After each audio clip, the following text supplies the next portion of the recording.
Hello guys, welcome to Generation Unravel. In this video, I'll be showing you how to log in on your Telegram app on your web version or on your desktop. And as you can see here, you can also log in by your phone number. And the first main method that we can use is logging in on Telegram by QR code.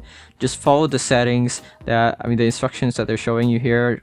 Open Telegram on your phone, go to settings, device, link desktop device, point your phone at this screen to confirm login.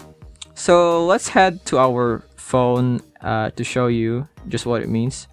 So here I am on my phone, on my desktop account. Click on settings, then click on devices, and now all you need to do is click on link desktop setup, and then you can have this screen here which it shows scan QR code.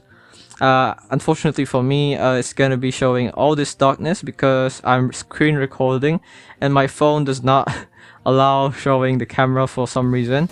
But for you, it's gonna be working. All you need to do is just point your camera at your PC on the web page that shows the QR code, and it should log in your account onto that device. So let's go back to our web application. As you can see, it has automatically logged in our account, our Telegram account, onto this device after you scanned it. That is how you log in your Telegram account on another device or your PC. I hope this video helped you. Like, comment, and subscribe if it did. This is Generation Unravel. See you in the next one. Bye bye. See ya.